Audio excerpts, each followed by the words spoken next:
नमस्ते, मी रमेश मुकादम. ग्रामोदय विचार माध्यमातून आज सामाजिक समता आंदोलन हे च्या माध्यमातून शनिवार दिनांक 4 एप्रिल 2026 रोजी ठाणा जिल्हा कलेक्टर ऑफिस या ठिकाणी एक निषेध आणि धरण्याचा कार्यक्रम आहे. त्याबद्दल बोलण्याचा प्रयत्न करणार. व्हिडिओ आवडला तर लाईक करा, सबस्क्राईब करा आणि फॉरवर्ड करा. शैक्षणिक संस्थांमधील जातीभेद भाव विरोधी निदर्शन कलेक्टर कार्यालय ठाणे शनिवार दिनांक 4 एप्रिल 2026 रोजी दुपारी 2 ते 4 सशक्त व प्रभावी UGC रेग्युलर ॲक्ट लागू झाला पाहिजे. OBC दलित आदिवासी भटके विमुक्तांच्या क्रांतिकारक भव्य असा एकजुटीचा विजय करण्याच्या दृष्टिकोनातनं हे धरणे आणि निर्देशित होणार आहे. आगरी, कुणबी, कोळी, धनगर व सर्व OBC जनता, दलित, बौद्ध, आदिवासी, भटके विमुक्त आणि तमाम लोकशाहीवादी संविधानवादी जनतेला विनम्र आवाहन करण्यात येत आहे. भारत देशातील सर्व शैक्षणिक संस्थांमध्ये जातीभेद भावातून OBC, आदिवासी, दलित विद्यार्थ्यांवर जाती अत्याचार भीषणरित्या वाढत आहे. रोहित वेमुला, पायल तडवी, दर्शन सोळुंकी, मेघवाल अशा शेकडो प्रकरणाची उदाहरणे उघड आहेत. या शैक्षणिक संस्थात्मक हत्या आहेत. OBC, दलित, आदिवासी विद्यार्थ्यांच्या हत्याकांडात 65% वाढ झालेली आहे व जातीभेद भावाचे प्रकरण 108% वाढ झाल्याचे केंद्रीय शिक्षण मंत्र्याचे संसदेत जाहीर केलेले आहे. ब्राह्मणवादी मनुवादी शक्ती व साम्राज्यवादी कॉर्पोरेटशाही म्हणजे भांडवलशाही यांच्या सहयोगातून जनविरोधी सत्ता देशाचा सर्वनाश करीत आहे.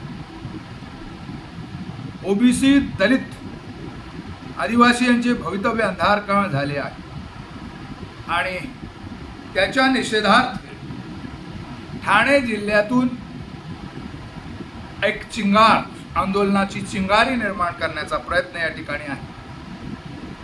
कोण गावचे बामसेत नेते सुरेश गजाननराव पाटील, बहुजन कर्मचारी संघाचे सुनील बाबूराव पाटील, तसेच अंबरनाथ शहराचे श्यामदादा पाटील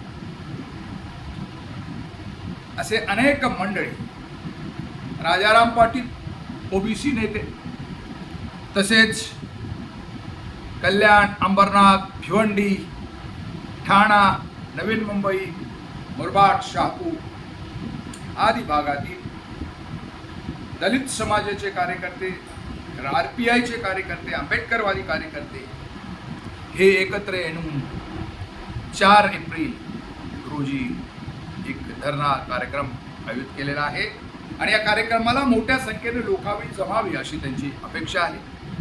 आणि आंदोलनाचे कुठले उद्देश आहेत, त्यांनी काय मागण्या केल्या आहेत बघा. UGC रेग्युलेशन 2026 लागू झालेच पाहिजे. दुसरा आहे रोहित वेमुला कायदा निर्माण झालाच पाहिजे. जातीय जनगणना झालीच पाहिजे. जाती संख्येवर आधारित 100% आरक्षण लागू झालेच पाहिजे. नवे मनुवादी शैक्षणिक धोरण रद्द झालेच पाहिजे. आरक्षणाचा बॅकलॉग भरून काढलाच पाहिजे. सर्व आस्थापनातील कंत्राटीकरण बंद झाले पाहिजे. नवीन मुंबई विमानतळास लोकनेते दिबा पाटील यांचं नाव लागलंच पाहिजे. अशा ह्या विविध मागण्या आहेत आणि याच्यामध्ये कोण कोण सहभागी होणार आहे बघा. राष्ट्रीय OBC महासंघ, कुणबी सेना, RPI, सेक्युलर, महाराष्ट्र जन आंदोलन मंच,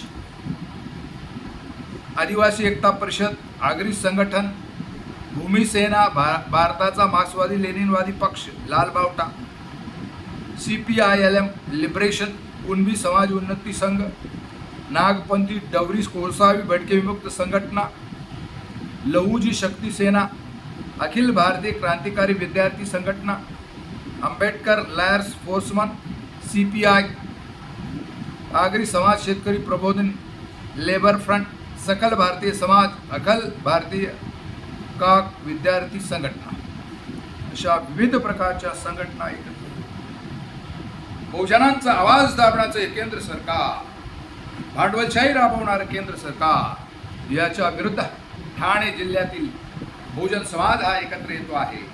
येथील आगरी, कोळी, कोंडी समाज, बारा लुटेदार, बलुतेदार, आदिवासी आणि दलित भटके विमुक्त सर्व एकत्र येऊन त्यांनी एक आवाज उठवलेला आहे. आणि धरण्याचा जो कार्यक्रम 4 एप्रिल 2026 रोजी कलेक्टर ऑफिस ठाणा 2 ते 4 या दरम्यान सर्व ठिकाणी लोकांनी उपस्थित राहून हा आंदोलन यशस्वी करायचं आहे.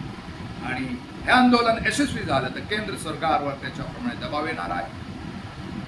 राष्ट्रीय ओबीसी महासंघाचे कार्यकर्ते त्यांनी आता नुकताच दिल्ली येथे धरणं प्रदर्शन करून UGC बिल लागू झालं पाहिजे, ओबीसीला स्वतंत्र मंत्रालय लागू झालं पाहिजे, अशा विविध मागण्या, तसेच जातीय जनगणना झालीच पाहिजे या संदर्भात ही मागणी केलेली आहे. आणि तशाच प्रकारची मागणी घेऊन ठाणे जिल्ह्याचे जे काही प्रश्न आहेत किंवा देशाचे जे काही प्रश्न आहेत त्याला वाचा फोडण्यासाठी या आंदोलनात भूमिका आहे. सामाजिक आंदोलन प्रबल करण्यासाठी जनतेने देखील या आंदोलनामध्ये सहभाग झाला पाहिजे. आणि भारताची लोकशाही ही अबाधित ठेवणं गरजेचं आहे. भांडवलशाहीला शह द्यायचा असेल तर लोकशाही जीवित राहिली पाहिजे. स्वातंत्र्य, समता आणि बंधुता ही जी त्रिसूत्री आहे जी आपल्या राजघटनेत आहे, त्या राजघटनेमध्ये प्रमाणे राजकारभार चालवण्यासाठी केंद्र सरकारला याची जाणीव करण्यासाठी होणारे आंदोलन आपण यशस्वी कराल याबद्दल शंका नाही.